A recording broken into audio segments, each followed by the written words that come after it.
March 6, 1943.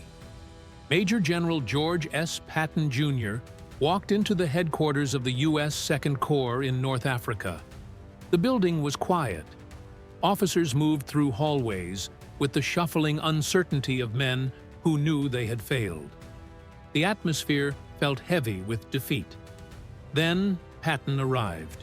He was wearing a polished helmet, ivory-handled revolvers, and an expression that made every officer in the building nervous. By the end of his first day, multiple officers were relieved of command. By the end of his first week, the number would reach dozens. By the end of 10 days, Second Corps would be unrecognizable. Patton had been sent to fix a disaster. American forces had just suffered the worst defeat U.S. ground forces had experienced in North Africa. The bloodiest week American troops had seen in the war. An entire division routed. Images of American surrender broadcast worldwide. Eisenhower had given Patton one mission: restore order, restore discipline, restore the fighting spirit of an army that had been shattered at a place called Kasserine Pass. What followed was one of the most ruthless leadership purges the army had seen. Patton would fire officers for cowardice, for incompetence, for being in the wrong place, for not wearing their helmets properly. He would transform a defeated, demoralized corps into an effective fighting force in 10 days. And he would do it by making every officer terrified of being the next one sent home in disgrace.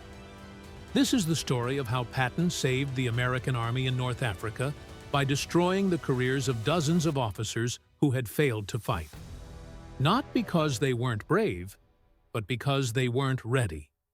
February 14, 1943, German forces under Field Marshal Erwin Rommel launched Operation Frings, wind-attacking American positions at Sidi Bouadé in Tunisia. American forces had been in North Africa for only 3 months. Most American soldiers had never been in combat. Their officers had never commanded troops under fire.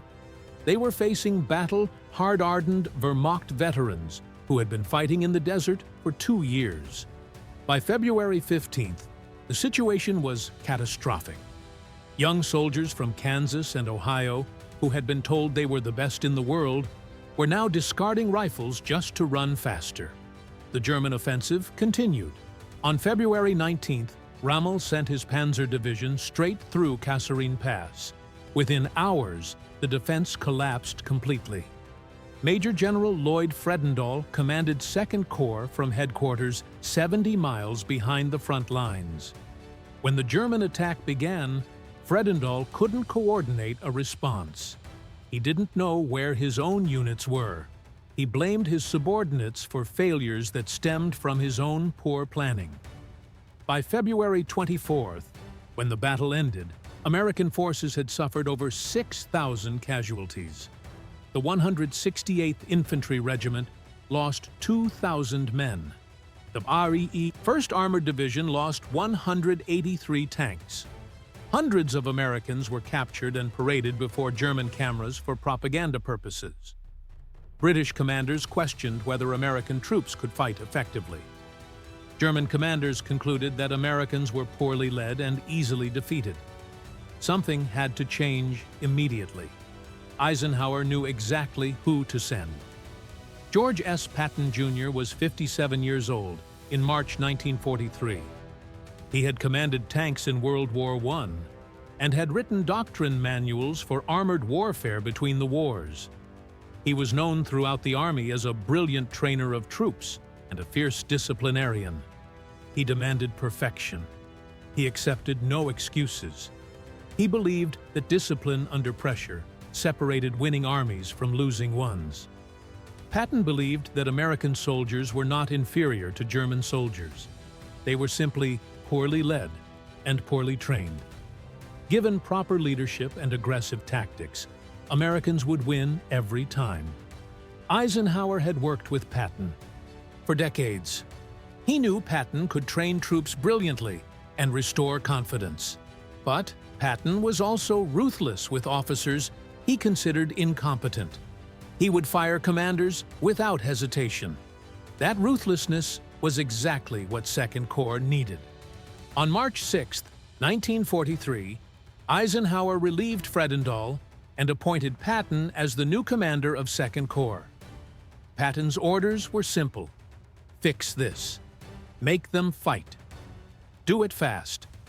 Patton's first directive was issued within hours of his arrival. Every soldier in Second Corps would wear their helmet and full combat gear at all times. No exceptions.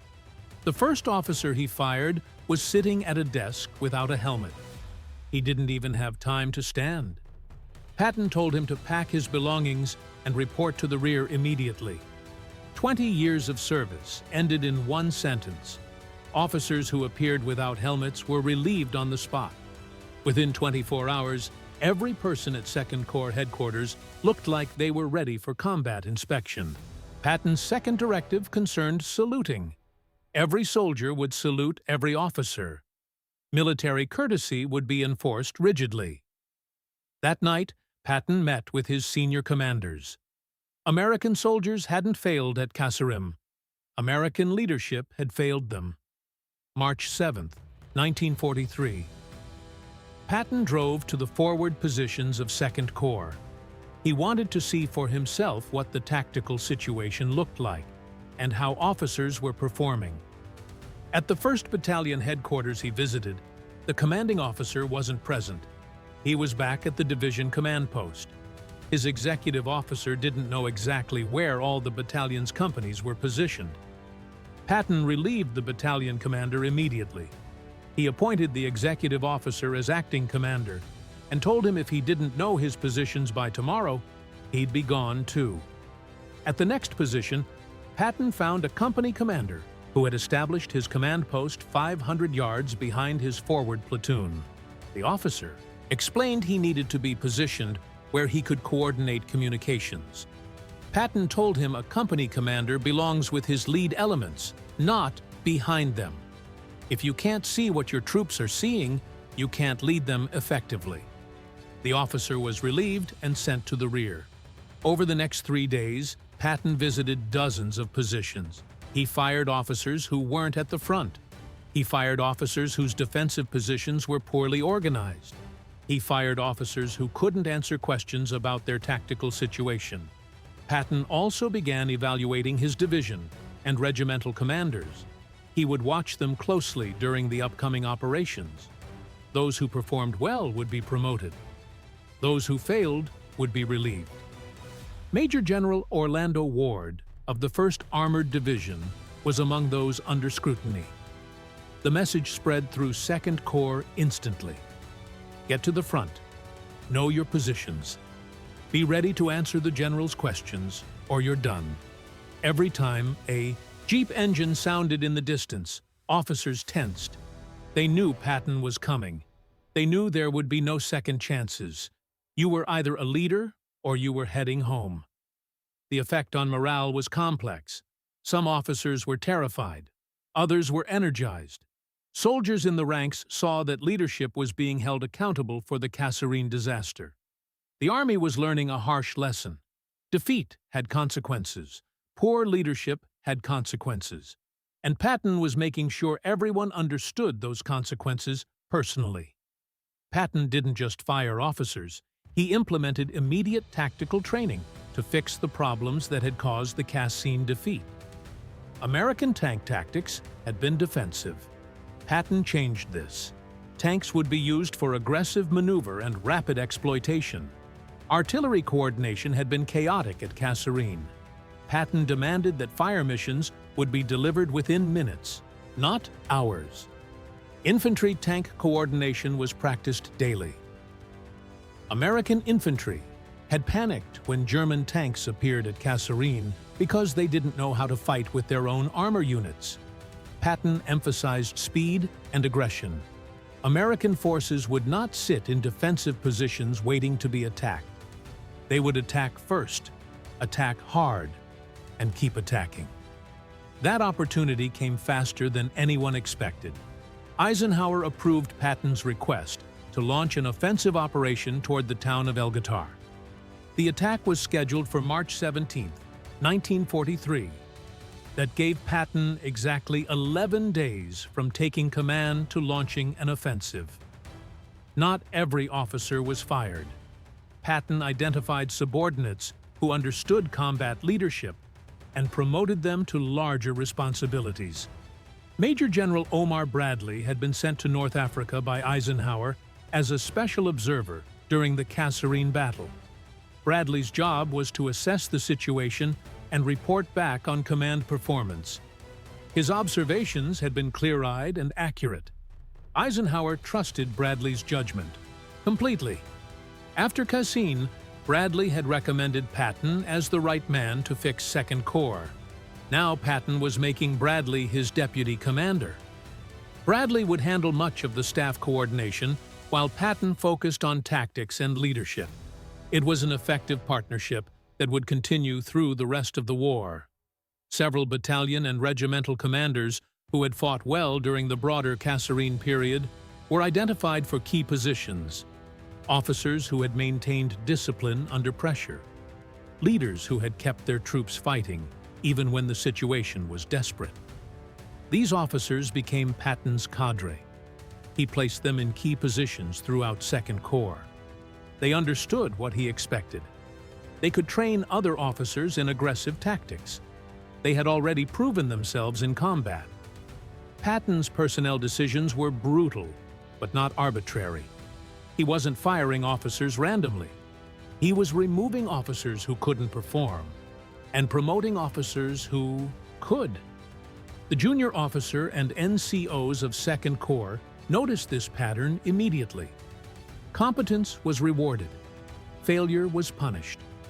If you fought well and led effectively, Patton would promote you.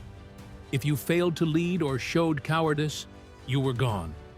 This created exactly the culture Patton wanted. Officers competed to prove themselves.